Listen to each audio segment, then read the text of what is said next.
Femmes, environnement et créativité s'inscrit dans le cadre de l'initiative de Missira, dont les femmes sont les principales actrices et bénéficiaires.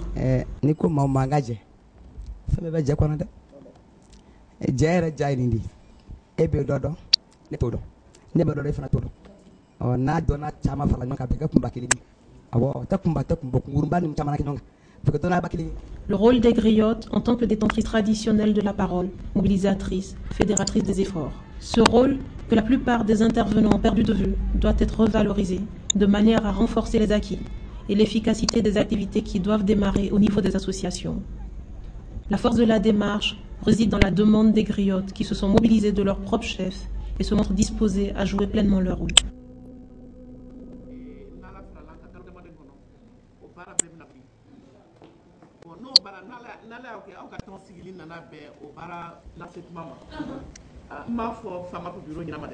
Moi, je pense que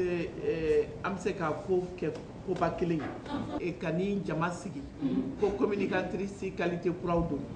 mais pour le définir dans des yoronani nuna et yebeba donc à faux barabna croya barabina damne ma bina damne kaminta mo devina do tout kono ka mo mobiliser ka faire fort donc à association de Torosro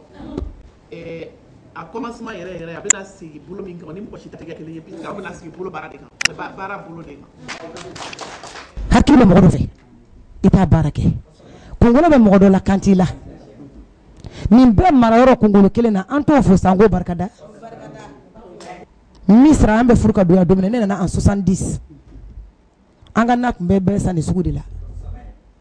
o don kama ni sanfɛ yɛrɛ wulila n'i mi hakili to i yɛrɛ la e wo i ka na minɛ i sɔn a bɛɛ bɛ taa ji woyo fɛ. Awɔ ni Ala ta kana ka na ye e y'a sɔrɔ nin don min na i ni maa ma jɛ ka ɲini anw yɛrɛ ye dalamɔgɔw de ye ne ta ti n'i ko ko k'a i ko k'i ta anw tɛ dɔwɛrɛ dɔn ni sɔɔla tɛ mais maninkaw ko yankaw ko juga awɔ ni Ala y'an fana si jɔ ka s'a dɔw ma min mana kɛ juga dilan ye n fana n'o kɛ k'a dɛmɛ a ka sugu ko la Ala sago o sago.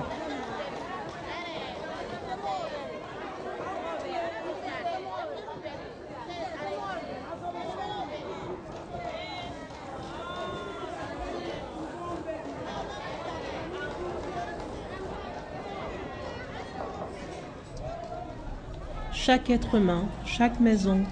chaque quartier est une parcelle du monde à construire, à habiter, à aimer, à écrire. Cette vérité simple à admettre, pourtant est malheureusement oubliée et évacuée par le discours dominant sur l'état de notre pays, le Mali.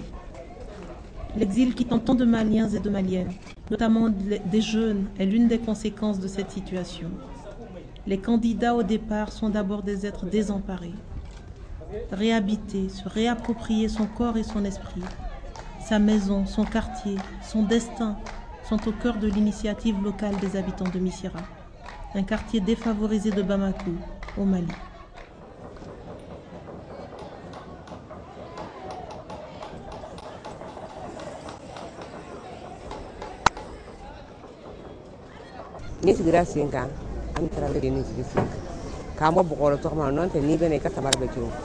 Gamba antoma para kambi ambe barka da alai ambe barka da kiran ala ni an sabu foi sababu tante ne didi foi sababu tante no yantu ni buko de ji mana nabe ali te katani gabi ambe barka da alai amba barka da kiran anga dem turu bora manya koma ute tebili la ble ute sunyali la ute dorame ni bangi baka fe ni barka da alai ni barka da kiran ni buma ko kimbe kara kambe ambe ala tani ka ankiti susuma susu tanki ble foi tanki ande on ta antora du tema na go ka dorme wo baraka ni dem tenti woru sura beta joni ka ande fisu yali ma titi fembe ma mi baraka da mini ambe delika fo ko jamana kono ni ye cɛw sɔrɔ i ma jamana sɔrɔ nka ni ye muso sɔrɔ olu hakili sɔrɔ i ye jamana sɔrɔ o de la sa an jɔrɔ ye min y'a ko la gɛlɛya kɔnɔ dimi kɔnɔ an ka kan k'an jɔ o yɔrɔ la nɔgɔya bɛ na nɔgɔya bɛ na sira bila la a mɛnna ko bon an bɛ o de fɔ émission kɛyɔrɔ la n ko anw musow fɔlɔ ma sira bila dɛ cɛw de fɔlɔ ye sira bila a kuma ma fɔ a ma gɛlɛya parce que cɛw sisan min a nana ka na yira k'a fɔ ko gɛlɛya kɛra parce que an musow fana an bɛ fɛ ka sira kan o de la a bɛɛ bɛ kule la n'i y'a mɛn ko n'i ma fɛnw k'a ta baganw na kana bila buna hadamaden na jiriw fana b'u la ni fila bɛɛ jubatɔ yiri de baganw olu ko ko jiri fɛn minnu bɛ falen adamadenw ko ko jiri fɛn minnu bɛ falen hali n'i y'a ye k'a fɔ k'an bɛ baganw sogo dun o y'a sɔrɔ u ye bin de sɔrɔ k'a dun donc an yɛrɛ n'an y'a ta k'a lajɛ diɲɛlatigɛ la an yɛrɛ dara dumuni a ju ye yiri ye fɔlɔ o y'a fɔlɔ ye filanan an sigiyɔrɔ k'a nɛɛma fiɲɛ ka k'a la an ka se k'an ni lafiya o ye yiri ye parce que sugu in dilali a nɔgɔyara ka tɛmɛ a ɲɔgɔn baara caman kan parce que an y'a yira k'a fɔ an tɛ mɔgɔ gɛn parce que mɔgɔw tun sigilen bɛ san 40 bɛ yɔrɔ kelen min na hali ni bɛ nɔgɔ de la u degelen don nɔgɔ de la u bɛɛ b'a fɔ de n'an wulila an tɛ sigiyɔrɔ sɔrɔ a ma kɛ kɔlɔkɔlɔ nɛgɛ ni négociation ye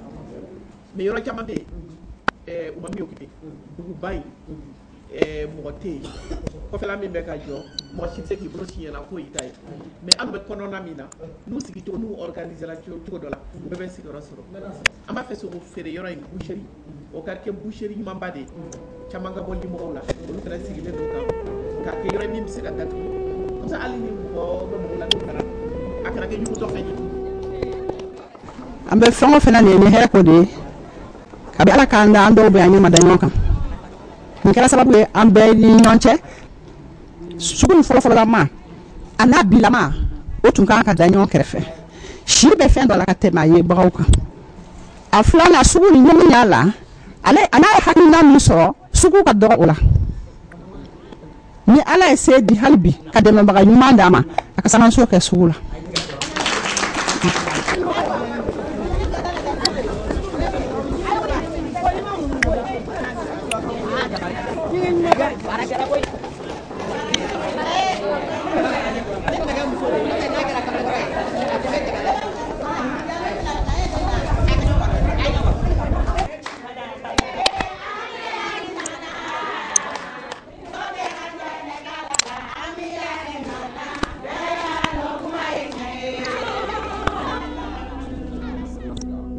Sinon an pasira yen an ka tɛmɛ o tɛmɛ ani cɛw ni denmisɛnw bɛ ɲɔgɔn ye an y'a fɔ ɲɛna nin farada in denmisɛnw ta don a yɛrɛ bɛnna parce que n'a ma ɲɛna a cɛ n'a muso bɛɛ bɛ baara kɛ n'a baara ka d'u ye awa ɲapoke den an sera an siɲɛ 2 siɲɛ 3 ɲɔgɔn na an ye denmisɛnw bɛɛ tɔgɔ ta fɛn bɛɛ b'a fɛ ka baara kɛ mɔgɔ dɔw ko bɛ examen an ko tɛ problème ye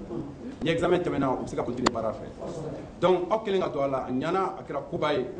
donc aw bɛ se maa ninnu ma mun ye sensibilisation ni communication o de fɔra ko d'aw ka baara a ka kɛ ka ɲɛ. Je pense que c'est une excellente chose.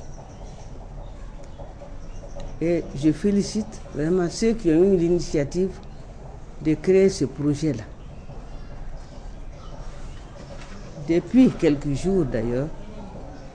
je sens qu'il y a moins de moustiques chez moi ici. Parce qu'à mon retour de voyage, j'ai trouvé qu'on avait récuré les fossés, on avait nettoyé certains caniveaux, et de ce fait, il y a moins de moustiques actuellement. Donc si ce projet-là continue, ça ne fera qu'améliorer la vie des citoyens de Missirah. Au Mali, ici, nous souffrons surtout du paludisme. Et pour éradiquer ce paludisme-là, il faut tuer tous les moustiques. Au lieu de les tuer, il faut éviter de les faire vivre. Ce n'est qu'avec ce travail, ce n'est qu'avec un projet comme celui de bien vivre à Missirah qu'on peut liquider les moustiques qui donnent la maladie du paludisme. Parce que depuis samedi damnena an sema do bo nogola oya nafa do fana bo anafa banga do boranga yoro nogola chama bora susula parce que ni ame ko susu be ma be na nogori no fe an be jaga bara mi nyon fe oye mo ko gele kona ko sebe ayan be gele kona donc an be ni no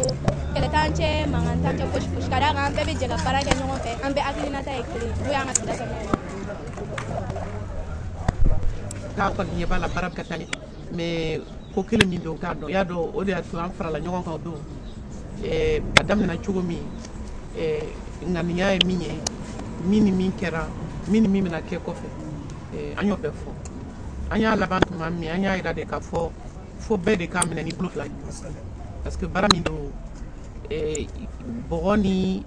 soso ni limɔgɔ ni nɔgɔ kɔni n'o bɔra an dala ka ban bon yɔrɔ furali ani ka yiri sɔn an m'an ka dɛsɛ o la.